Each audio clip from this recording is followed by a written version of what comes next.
Yeah, look, it was a funny thing. I didn't even know what peer was. Yes. So when I got out of jail, I was really involved with Narcotics Anonymous 12-step, which worked for me. Yes. So I found recovery in Yeah. prison. You know, someone lit the spark of hope Yeah. in Yeah. me. I was that bullshit artist, that long-term Yeah. recidivist, that Yeah. addict, that offender, Yeah. embedded in that world. Yeah. Organized crime, gangs, all that stuff. And I was trying to manipulate my way through the system Yeah. and get out. And someone slapped me in the face with recovery. Yeah.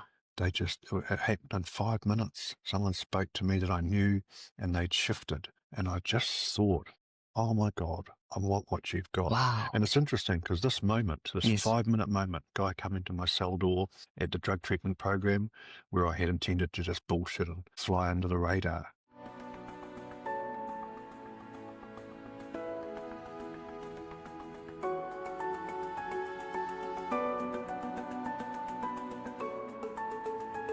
Thank you so much for coming Mm. to my show. But also, for people who don't know you, Dave Burnside, if experienced lead from Odyssey. Yeah, So would you like to just share with me a little bit about your background? come from a lived experience of mental health distress, addiction, homelessness, and incarceration. Spent many years in jails. And I've been in active recovery for 17 and a half years now. Wow. And I've been at Odyssey for 13 years. Wow. Large part of that in peer and consumer roles. So peer support in the drug court when it first started Mm, back in 2012. Spent 5.5 years there in a peer support role. um, Fantastic experience. And I'm still involved today mm, with the drug court. I sit on the steering group, the clinical governance group, and I love all things drug court. Moved into a consumer advisor role, or actually a peer manager role. I helped build our community peer team wow. and managed that for a while. You know, we were getting a lot of research data back in those days that were telling us we were losing people, high Okay. numbers of people in those transition stages Okay. in our residential services. Coming out of prison, a lot of our Yes. guys come from prison, into this world of therapeutic community Mm, is really hard. You know, it's not just about the actual treatment, it's about family stuff and personal that's stuff, right. get bank accounts, ID, and all these things. That's right. And we felt that a peer support team could help, and it did. And within 6 to 9 months, we'd halved those discharge rates and really found peer support became the glue Wow. between the service, the admissions team, and everyone else. Yes. Because that's something I will talk about today is that, you know, peer support don't just operate in the service with the people. They've got one foot in the social world. They are the link to the community. That's the Mm, world we inhabit, the social world mm. of peer support. And not to mention the lived experience. I mean, like people don't understand when someone just suddenly being released. Yeah, Like they have to start from scratch again. yep, Where that's do you right. begin? Yeah, our original team that I built, we all spent lots of time in jail. Yeah. So we'd been there. Yeah. We knew what they Yeah. were going through. So I moved into a consumer advisor role. Which at Odyssey is more of a management systems facing role, gathering feedback from our service users and really looking at the consumer link. Mm, So hear the voices. It doesn't matter what they are. In amongst it, there's a lot of what I'd call noise. You know, the mm, porridge is cold, the mushrooms weren't cooked properly on my steak, whatever. But mm, in amongst it, there's some real gems. We put that to our operations team. We look for the mm. quick wins. We also look for those deeper themes that we can start Wow. working on, and then we report back, and we just keep doing that. Wow. And you know, within a year or two, we were actually hailed by the Health and Disability Commissioner in his annual report as an Wow. exemplar of consumer feedback. And today, our consumer advisor, Tom White, has taken that to another level. No, Wow. he's just amazing. Yeah. Hear the voices, work with Yes. our management team, find Yes. service improvement. So we truly are feedback informed. Wow. So along the way, I was doing all this study stuff, and I did a I got out of jail in 2011 after about Mm, nearly 5 years, and I did some study in there. I mm, did an environmental management diploma. Bored, you know, mm. need to do something. But that gave me an academic record. So when I got out, My cat. I was able to enroll good support. Yeah. I was able to enroll in a graduate diploma at AUT, Wow. and so that led to postgrad certificate, postgrad diploma, and more, which I'll talk about later when I speak about education. But that really enabled me to really dive into education. So I ended up becoming the learning and development lead, which was My a God. funny thing because it's not That- necessarily a lived yeah, experience. yeah. But and that was really interesting for a couple of years. And then about 3 years ago, we did a bit of a restructure, and I stepped into a more lived experience role as the lived experience lead, which is a Fantastic. natural space for me. Yes. And Yeah. that's where I sit today. So I sit in the executive team at Wow. Odyssey. We're a really good team. I just so much respect for them. Yeah. So much knowledge and experience in that group. And we get on really well. Can I ask you, Dave? I mean, like, because, how do you first get into the peer elements of it? Yeah, look, it was a funny thing. I didn't even know what peer was. Yes. So when I got out of jail, I was really involved with Narcotics Anonymous 12-step, which worked for me. Yes. So I found recovery in prison. Yeah. Someone lit the spark of hope Yeah. in me. I was that bullshit artist, that long-term recidivist, that addict, that offender, embedded in that world. Organised crime, gangs, all that stuff. And I was trying to manipulate my way through the system and get out. And someone slapped me in the face with recovery. Yeah. It happened in 5 minutes. Someone spoke to me that I knew and they'd shifted.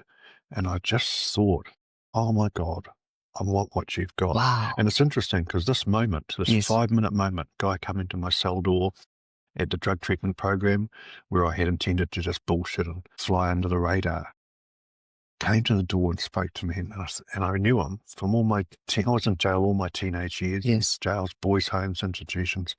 He was always there, but he was different. Yeah. He spoke to me for 5 minutes, and I don't know what he said. Things like, this program's really good. Yeah, it might change your life. It's changed my life. Wow. He just looked so well. He had what I kept calling the sense of peace about him. And I just thought, it was like a yearning. I want that. And I shifted in that moment. Oh. So this is what my PhD is actually about. What's the power of that moment, of that connection? The power was, it changed my life, changed my trajectory, it shifted me. So at the moment, I'm quite involved with a lot of groups around the world, prison reform, drug law reform, abolitionists. We're always going to have prisons, but a lot of people are advocating for the place of lived experience.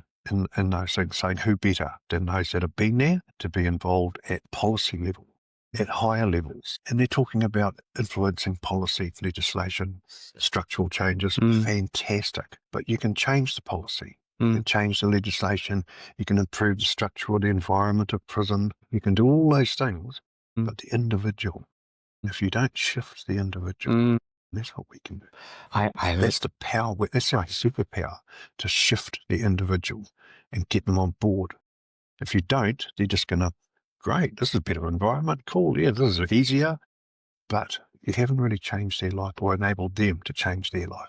And I like what you say, because you say you've been in the system for so long, you know how to play the game, but not until this person, you see the change in them. Yeah. It was like, wow. Oh, you can see it too. Yeah. When you light that spark of hope, wow. See it in the person. That's powerful. It sits in that space of intersubjectivity, of mutual connection and subjective experience that you share. So someone who has, say, a mental health lived experience, someone has an addiction lived experience, incarceration lived experience, homeless lived experience.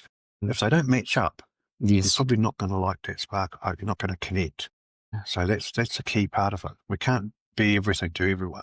That's right. But we can be something really powerful to someone that we do have that commonality with. And that guy in the cell door, we spent a lot of time in jail together, in addiction together. Wow. And it inspired me. It motivated me. He became a catalyst for change. And I just picked it up and ran with it. So anyway, I got out, fired up in recovery, went to all the 12-step meetings every day, and someone tapped me on the shoulder. And someone I used to be really bad with, who had shifted, and said, hey, Dave, there's a peer support job going. You should apply. And I was like, what's peer support? He said, it's what you do, mate, sort of, It's just what you do. It's like, oh, okay. So I did some training, did the PT training at what was Connect, Embakota Waitakitini now. Fantastic. And it just showed me that path. I applied for a job, I didn't get it. Gutted about that. Mm. And then I applied for another job, Phoenix Centre, and I sort of got it, but I didn't because I hadn't been out of jail long enough. They tried to make it work, but couldn't. And I nearly gave up on it. And then I got involved in another training, and I got offered 3 jobs. So one was Pathways, one at Punawhakatā, Respite, and one was the drug court. And I took the drug court one, which was a good move, very Yes. good move. Because you feel more aligned with what your lived experience. Yeah, and so for me, when I say I come from a mental health background, it wasn't the predominant issue for me. You know, we're talking conduct disorder, social anxiety, those sorts of things. And when I was about 15, 16, I was a heroin addict. And I got sentenced to 0 to 2 years, Borstal, Waikeria. And they were like, oh, he's a heroin addict. So I ended up at Oakley Hospital in the secure unit there because, oh, he's using heroin. He must be nuts. He must be crazy. Mental health. Because that's what we did back then. Now, when I went down to Waikeria, they used to send me to Tokanui, a mental health hospital.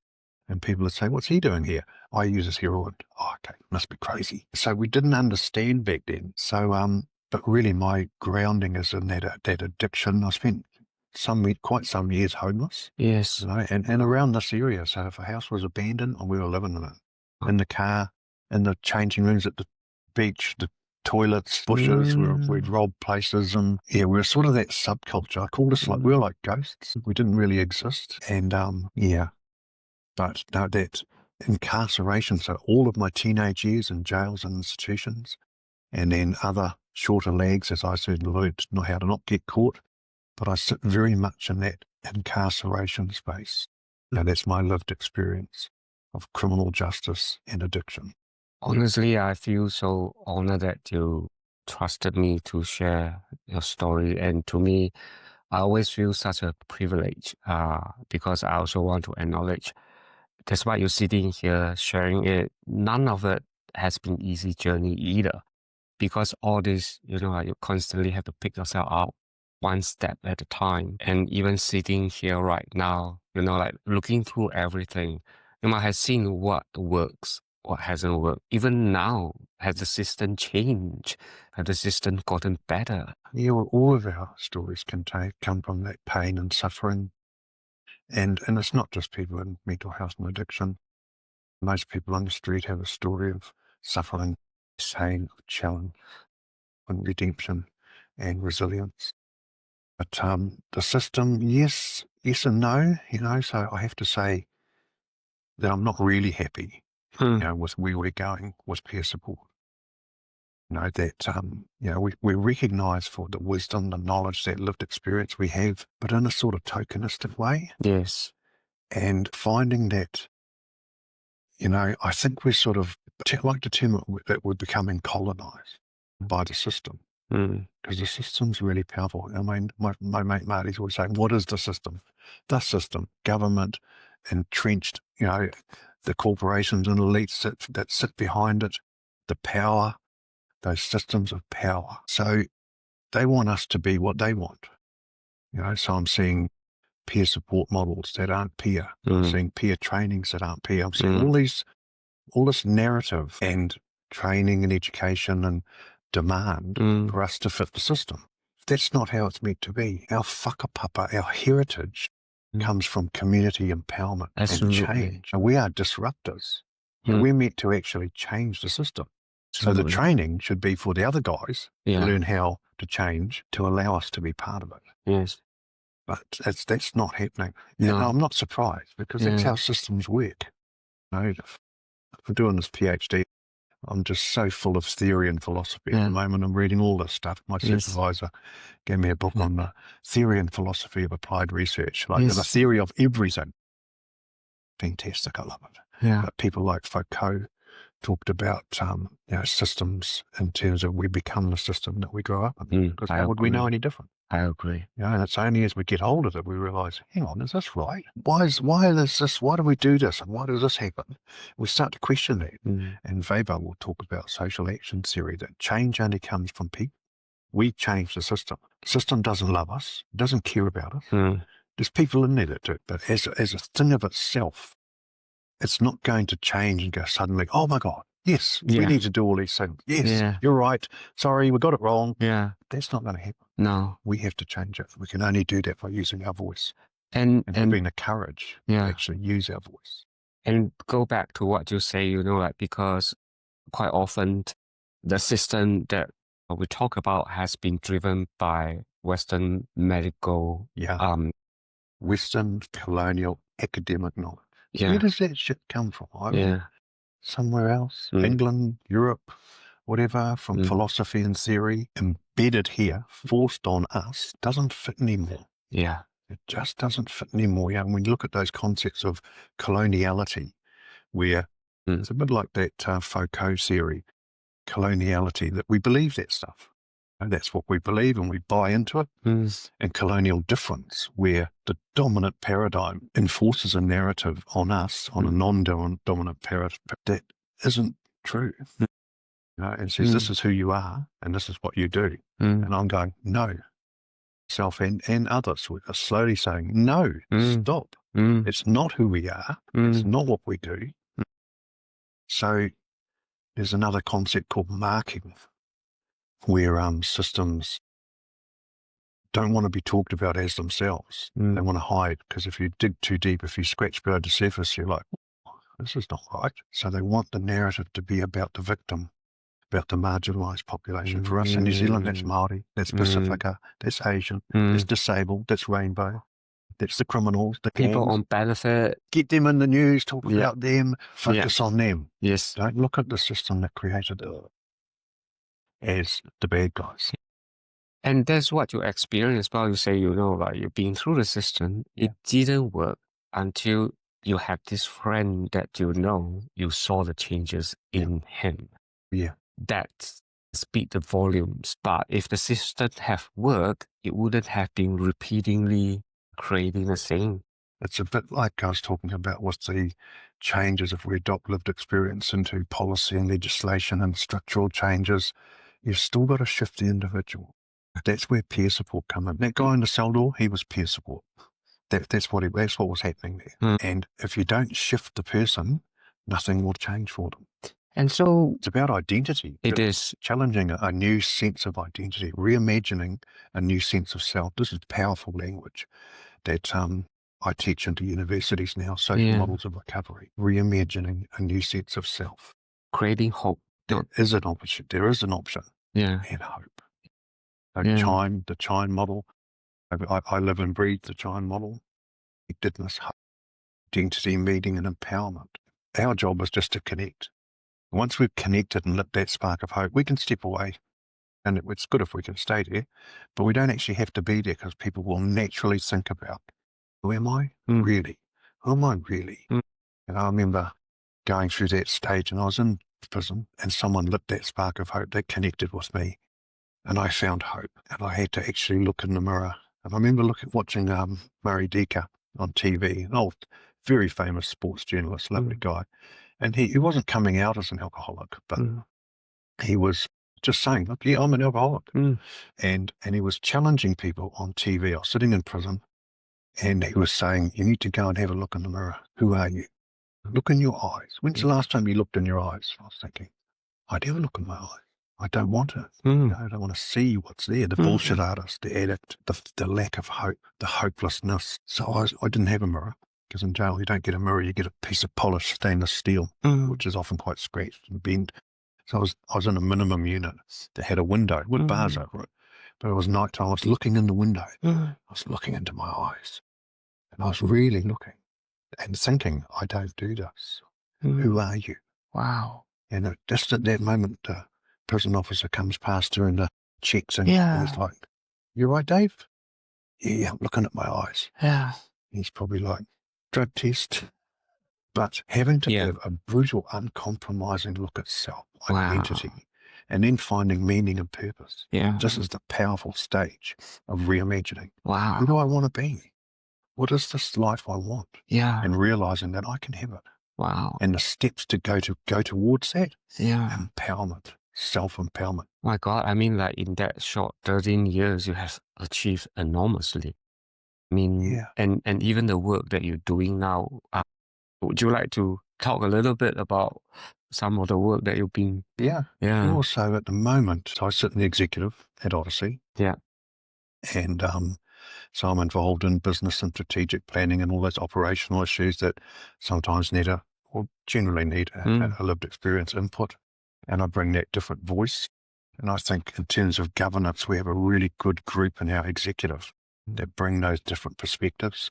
But largely my role is I'm a lived experience educator. So my key focus is on our Peer Support 101 training, which we've delivered to over 600 people around the country, from Marae in the far north, Moana House in Otago, and pretty much everywhere in between. Wow. I was in Rotorua last week. I was at Hamilton a couple of weeks before. We do Christchurch, Auckland several times a year, and just where required. And I love it. Introductory peer support. And the thing about this training, Ivan, is that it's got multiple impact. We're not just training people how to be peer support. So we give them the foundational training that they need to step into a role, and hopefully they can, certificated NZQA, they can get a job, get support from their employer, level 4, and move on.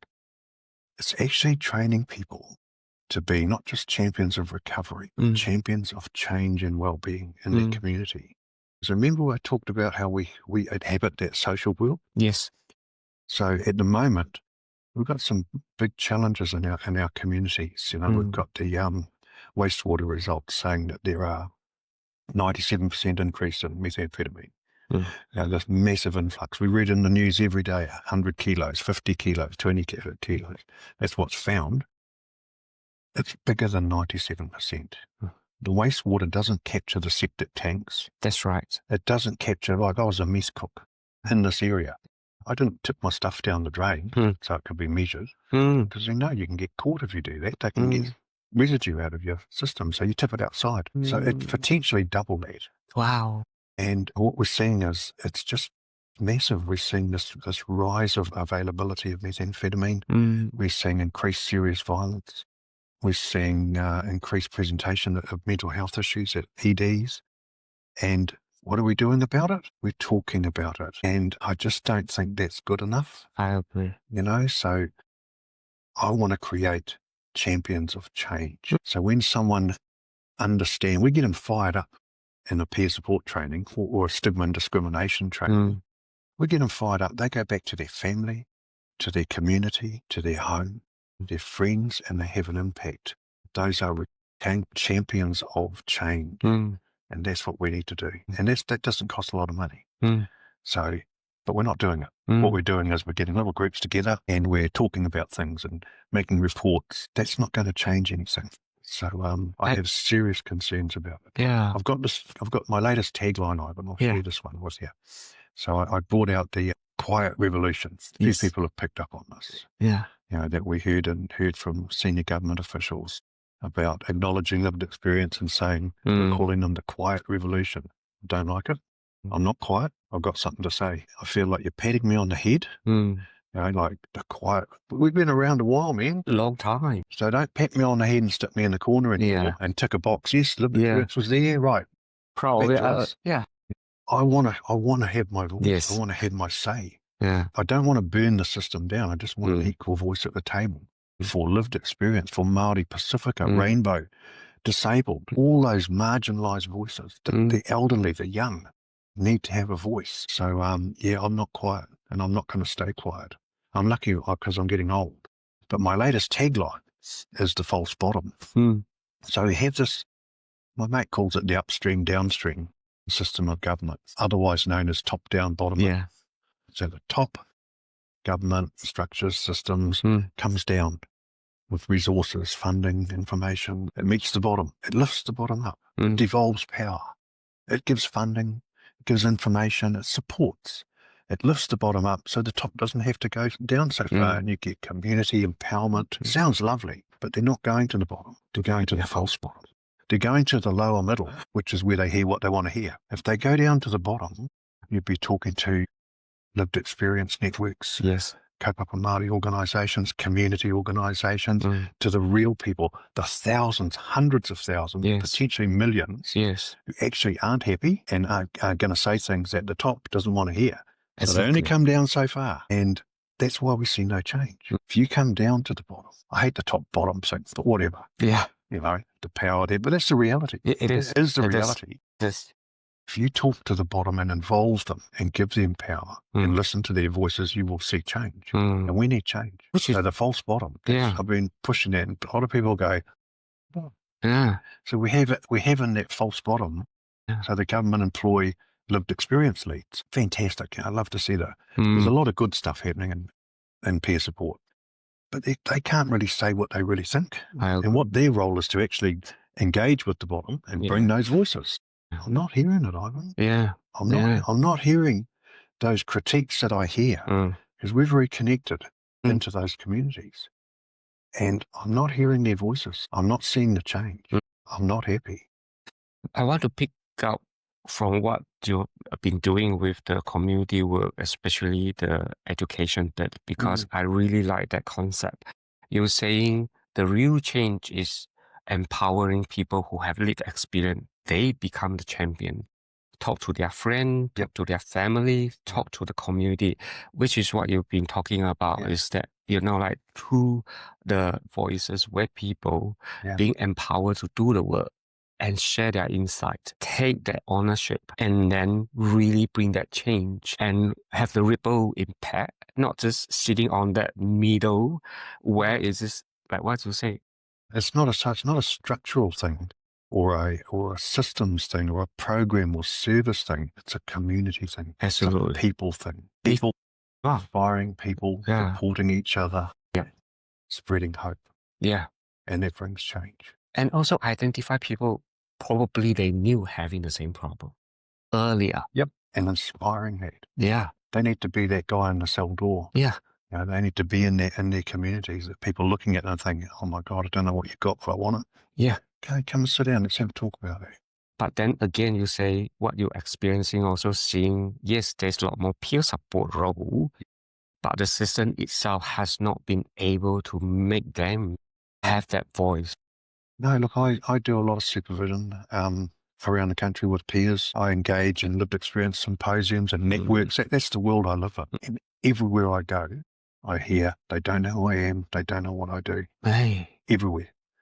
And when the boss comes in the room, that's not what they'll say. They'll go, oh, no, unicorns and rainbows. Oh, everything's fine. As soon as the boss is exactly. It's fascinating. Yeah. That power. And it's not intended. No. It's not intended. Yeah. But what we talked about as well earlier about even as someone who has lived experience when you're in a job, you're not just a clinician or you can sit behind a bazaar. You have to bring your whole self in. Yeah, and that takes some real strength, Ivan. I think you've experienced that. Yes. Our power is our story and the way we engage it, the way we share it. And it takes courage. It can be re-traumatizing for us. Yeah, it can be difficult when to share that story, how much of it, how to deal with the issues that come out of that. It's a real skill set. It's not just a story that you go, I'll tell the story, flip the switch, turn it on, blah, blah, blah, blah. Yeah. There's a whole lot more to it than that. That connecting, finding that commonality, picking the moment, when to stay silent, when to step back. There's a whole lot going in that space that isn't understood or recognised. And when you get it right, it works really well. And there are some pockets of that happening around the country. And when I look at what they do up north, they just do it naturally. And it works. You know? So we don't want people to change who they are. Don't lose you. I'm always saying, don't lose you, but understand. So this is what the PhD is about. It's actually breaking that down. What is this? We all know it's really good, but what is it? Pull that apart. So like in terms of education, I talked about the Peer Support 101. I got a bit sidetracked, but so we also run role clarity trainings. So I've run those all over the country. I did one in Hamilton. I'm doing one in Rotorua. Clarity for peer support. About 2 weeks. Yeah, peer support clarity for non-peers, for managers, for clinicians, for employers, for admin staff. Amazing. What is that role and how do you work together? What are the conflicts and the tensions? So I did that in Christchurch about 2 weeks ago with Needle Exchange and Housing First. Great little group. I've done it in Australia a couple of years back. I'm going back there soon to pick up on that again. So I went there and talked about role clarity. So 50 staff from Directions Health and Amazing. 2 workshops. And what is peer?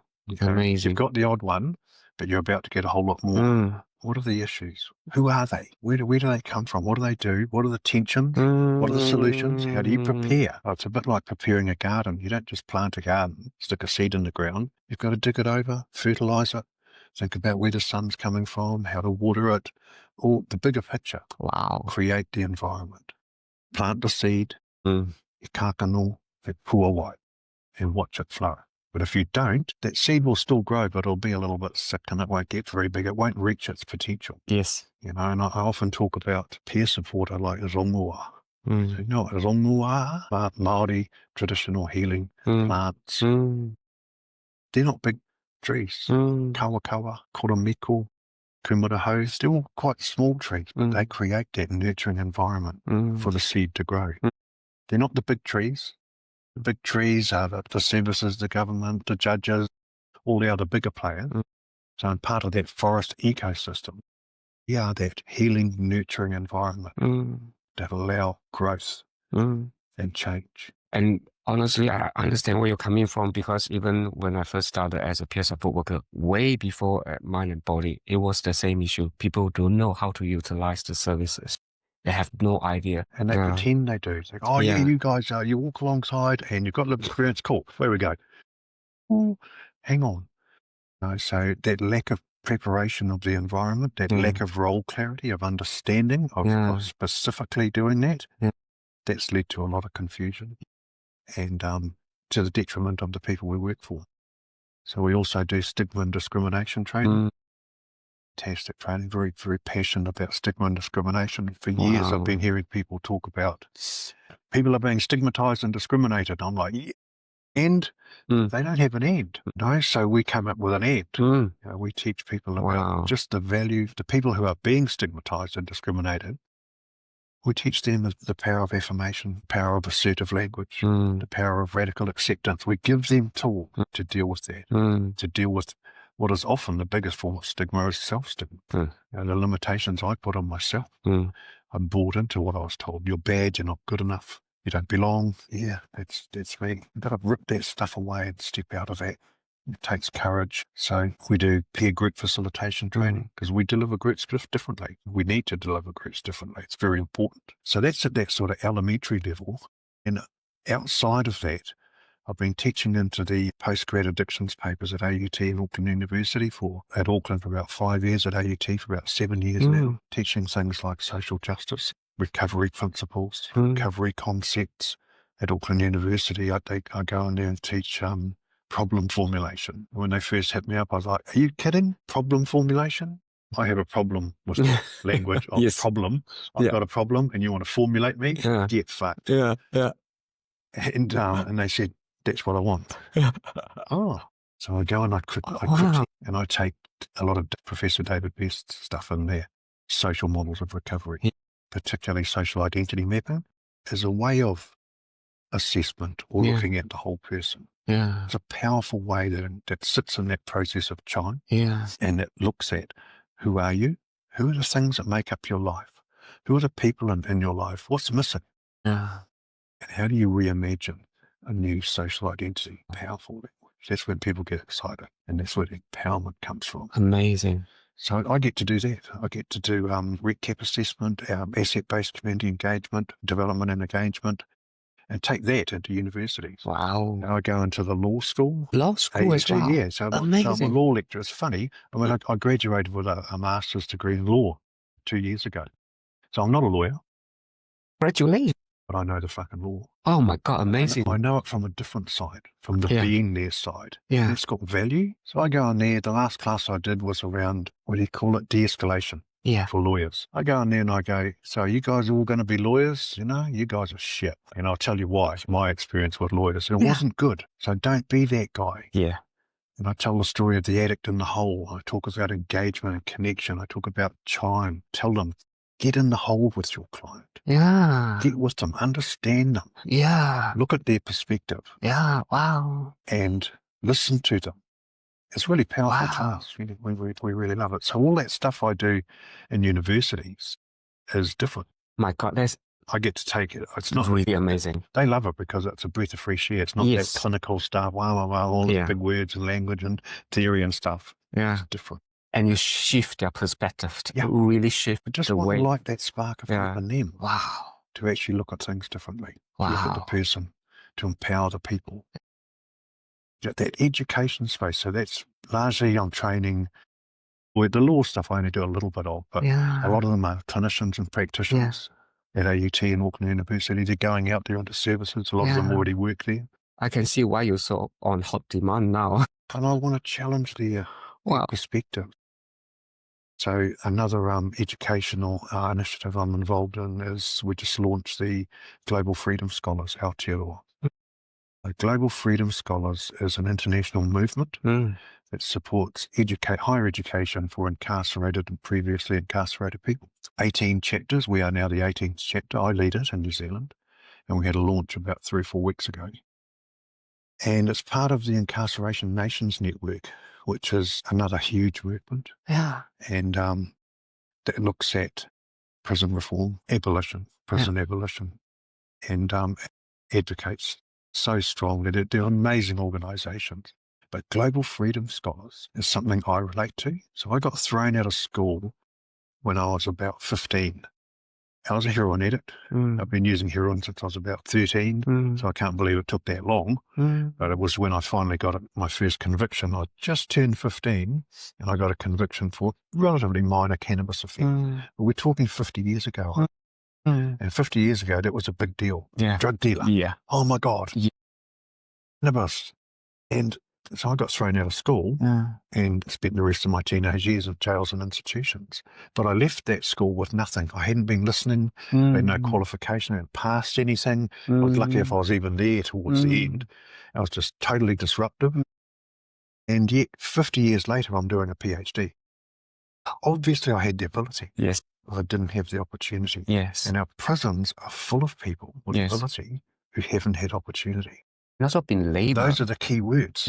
So now we're trying to support that ability by giving opportunities. So we provide mentors. I have a list of mentors, people like myself and other academic leaders.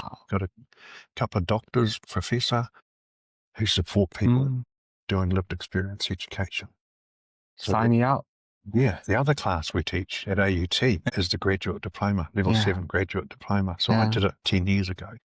And it was just an academic qualification because that's all it was. You could be peer support. If you wanted to progress, you had to do the clinical thing. I thought that's what I had to do. And we fought for this for years. We've had a lived experience advisory group at AUT for about 8-9 years now. About over a year ago, we finally launched what is the first in the world. It actually starts with a level 5 paper. So you can come into the graduate certificate, graduate diploma program at AUT and do a paper called Foundations of Peer Support. Wow.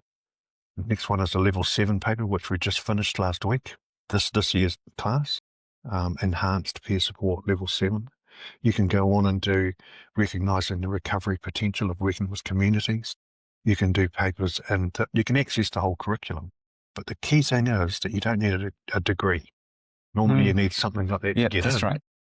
We'll take people who have level 4 and lived experience. No one else in the world does it. So now we have this class of people that don't have to be a clinician, but they can take the pathways into lived experience, into research, academia, leadership roles, supervision, and actually start to spread the word and to actually bring our voice. So with the PhD, when I look at the literature, there's huge gaps. There's no real research conducted by lived experience.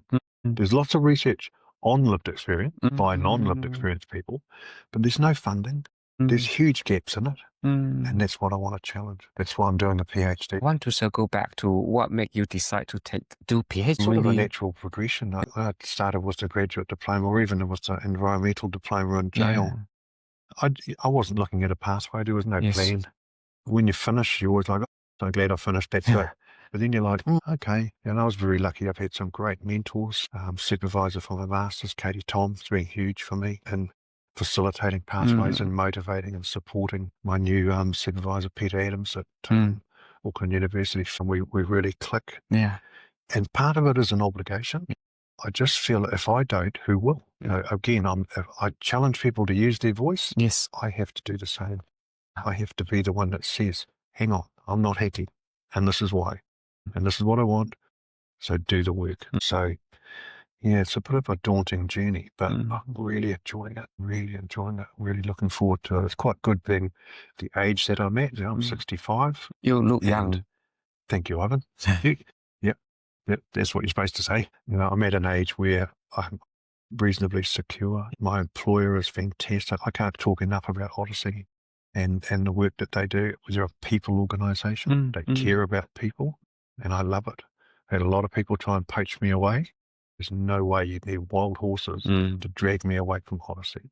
Wow. So, but I'm in a position where I can scale back to 2 or 3 days a week, and I have options. So that's what I'll be doing. I'll just slowly step back a bit and engage more and more in the academic PhD study. The key part of that work is to create a resource that informs what is peer support, what is lived experience, and most importantly, what is the nature of that intersubjective connection that we have, and really break that down for non-peers, but also for peer support. But as well as that, I want to support those emerging leaders. So I'm going to create an advisory group at Auckland University. I want to identify, so those people like you and I were 10 years ago or 20 years ago, that are showing that passion. I want to say, hey, come and get involved. Let's use our voice collectively. Awesome. Wow. And that they exist. There's plenty of them there. Yes. If we can bring a few of those guys together, and Wow. along the way I'll sort of be quietly manipulating, kind of nudge them into further academic study. But if that's what they want to do, I want them to come together to use their voice. Yes. To actually bring that change. Wow. Create a movement. So we've been talking about a lived experience national body. Everyone's waiting for Te Pou or the government or someone. Someone's got to do it. No one's going to do it. No, not that. So some of us, Kev, we've been saying, let's just do it. Yeah. No, and not that way, they can't tell us anything. I It's agree. like, hey, go away. Yeah. We'll do it. 100%. Independent. We say what we say. I who agree. we are. And you have nothing to do with it. 100% support that. Yeah, not being watered down. There's no, like diluted because the company policy, nothing as such. I with you. I just want to say, so with the PhD study that you are currently working on, so do you have a topic, or you have At the moment it's formulating along the lines of an exploration of how does lived experience inspire, motivate a recovery and assistance journey? Wow. How does that happen? What's going on there? Yeah. Really a deep dive into that. And we know on the surface, they've been there, they inspire people. There's a lot more to it than a whole lot of factors at play. But it's also a little bit of a critical discourse sort of approach to the wider system. So it brings in a whole lot. That role of intersubjectivity, that role of marginalisation. So I'm using chime. David Best is my hero. And when I talked to him about it, he said, use chime to frame it. So I'm doing that. And do an introduction, which will look at the background, methodology, literature review, but then it's got connection, the empowerment. So I'm going to use autoethnography. So my story, and I got some stories of it. As I'm old, absolutely. I got lots of stories. Yeah. But I'll also do interviews with other people who had a similar experience, who were inspired, who had an aha moment. And that was the catalyst for their change. But that connection space will actually start with disconnection. So what was it that disconnected me? And what was it that, the trauma that led to drug use, the neglect, the labelling, being charged. When I got charged with that cannabis offence, they didn't need to charge me. I look back now and go, what a joke. But it defined my life. It set me on a trajectory. And some people would say, well, you broke the law. There was consequences for the law. What would I say to them? Everybody break the laws. I'd say, how dare you take away my ability to be part of my family, my community, to give back? How dare you? Yeah. And, and we're doing that today. Wow. We are doing that today. I think there are 153,000 people in the world currently in prison for possession. So we have this discretion here for charging. We're still locking people up. I know there are other complex issues there, and it's actually really complex. I don't have a magic wand. I actually do. I give them away all the time, but I've got none on me today, because that's what we need. We need a magic wand. It's very complex. Yes. You know, when we look at the position that police are in, the government direction, the elites and corporations that manipulate in the background to bring about the policy and legislation that we have. So I sit on the board of corrections, one of the boards of corrections, the Pathways and Services Portfolio Board, which is, you know, when I went in there, so I go to Wellington once a month and sit with all the deputy chief executives. When I went there, I expected, I've been there about 18 months now, I expected sort of almost a bit of indifference or arrogance, and I was prepared for that. What I found was passion, ability. They're an amazing group of people working really hard to navigate this incredibly complex organisation and process of justice and corrections and incarceration. And there's a lot of change coming, and it's needed. If I had my way, we'd do it all today and it'd be done by tomorrow, but that's not going to happen. I hear you, because I don't believe in locking people in a jail will actually empower them anything. If not, damage them even further. Yeah. Isn't it? No, that was my experience. So when you're in there, you just feel you don't have a voice. And the longer you're there, I've spent about 8.5 years in jails.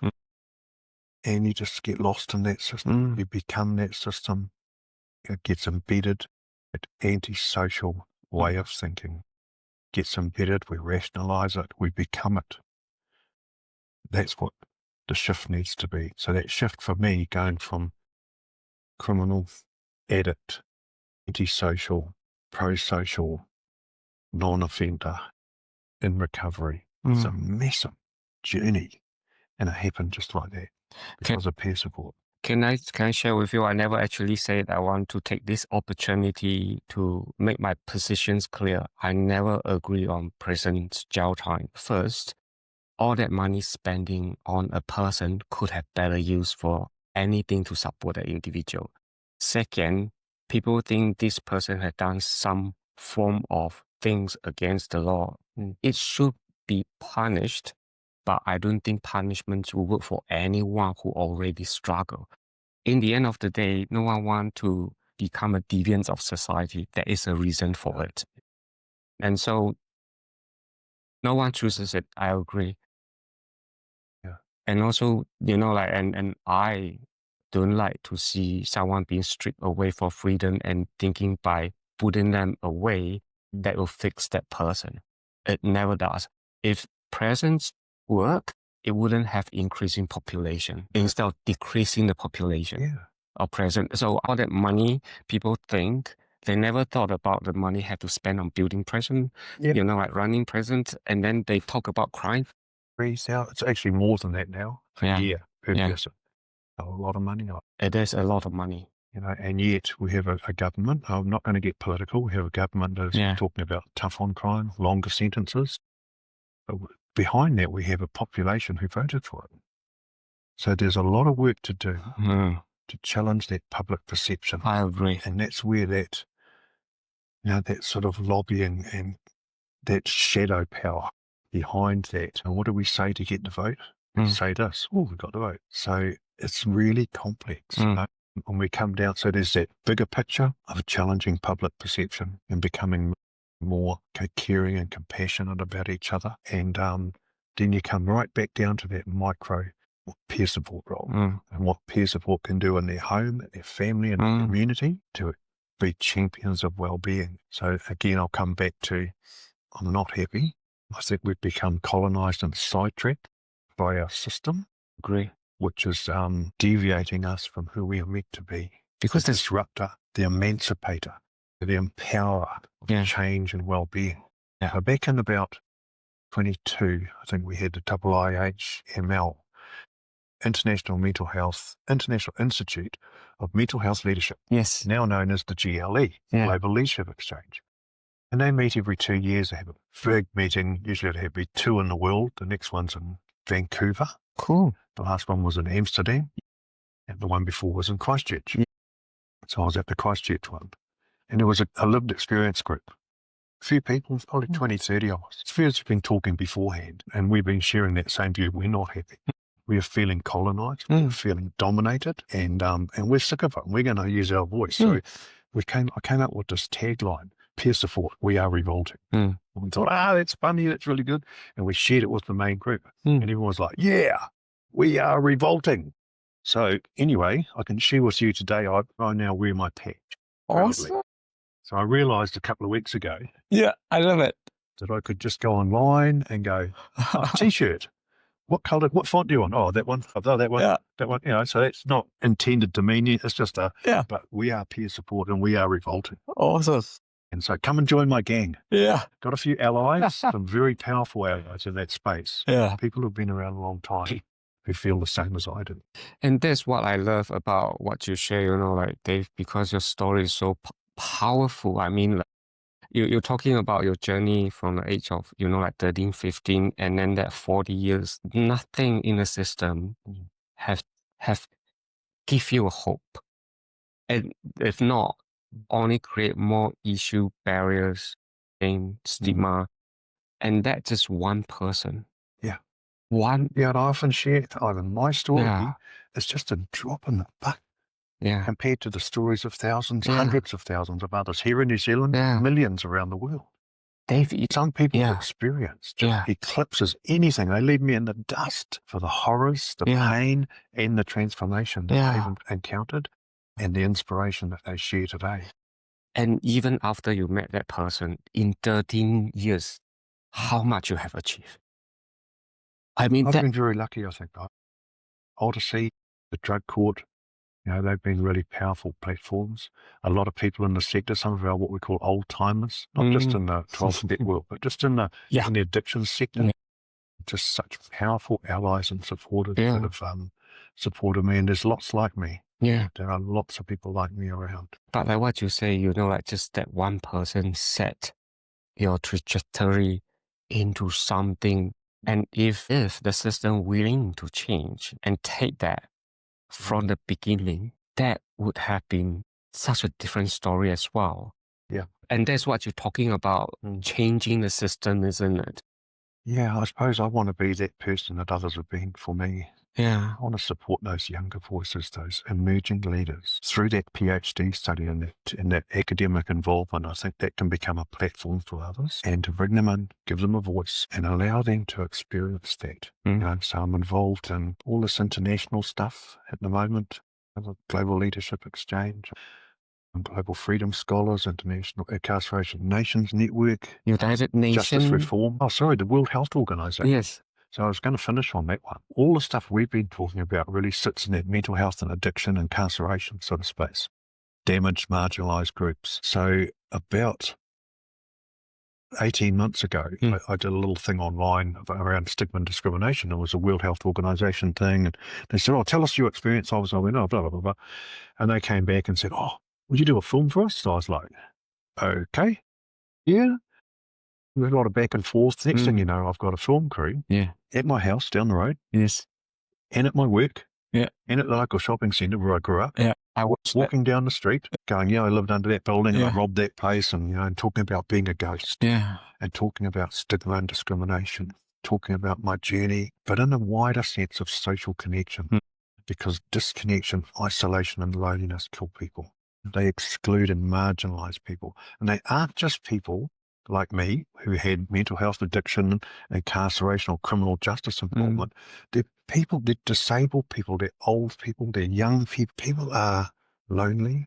People are unhealthy. Loneliness killed 850,000 people last year. That's just what's known. I think it's a lot more than that. But it's much bigger than just that. This is a people thing. Yes. It's not a bad people thing, sick people thing. It's much bigger than that. So, the World Health Organization Commission on Social Connection is a fascinating group that has actually shifted in a policy sense and defined social health as a pillar of health alongside mental, physical and social. And that's a big shift. So early days for that, we'll start to see that come down through into policy. There are only 8 countries in the world that actually have policy on social connection. Okay. largely European and Scandinavian, Yep. but the US and Japan as well. Nothing here. I sort of made a bit of a push and mentioned it to a few people. Haven't got any bites, but well, that's coming. That's coming because that's the bigger picture. It's about people.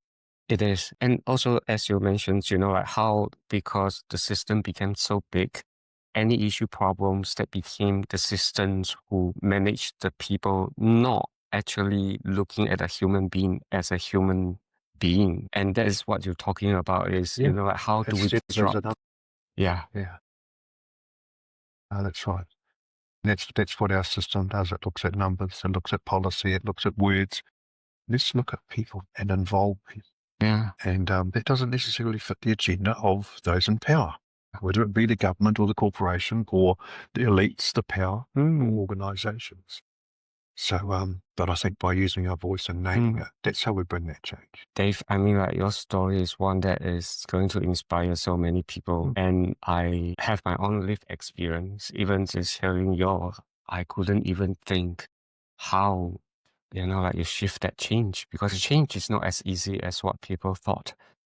Yeah. Yeah, that's right. And change isn't radical change. It's not burning down the building. No. It's just actually having a voice, an equal voice at the table. Yeah. And recognizing the value that sits in our existing systems. Yeah. But having the power. Yeah.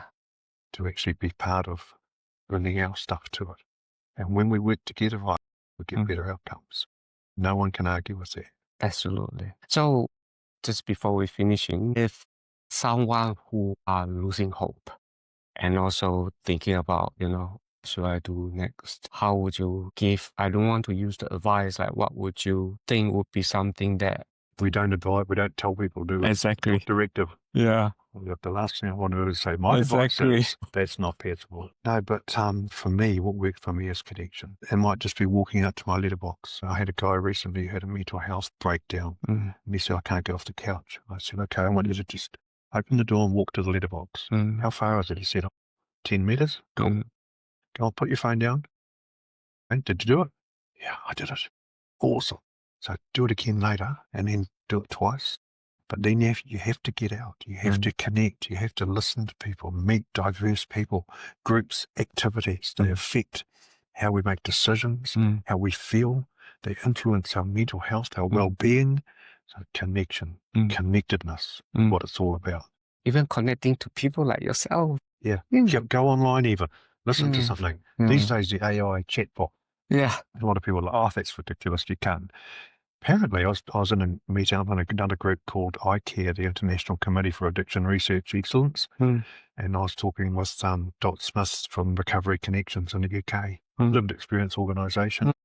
She's amazed at the numbers of people they've got using AI chatbots because it's safe. Yeah, it is. I've someone engaged as the starting point. It is. And from that come engagement with a real person, a group, an activity. Yeah. So quite fascinating. And AI, boy, it's taken over our lives. But yeah. I talk to ChatGPT very often. Yeah. Yeah, just to share my thoughts because, like... Yeah, it's quite interesting, eh? Yeah. Yeah. But that's what I would want people to do, is to get outside themselves in any way they can and not just keep going further inward and closing off and isolating. And I would say before I finish, like you are that authentic leadership through and through, inside out. I mean, because you not just walk the talk, but you also exemplify your experience and share it with the world.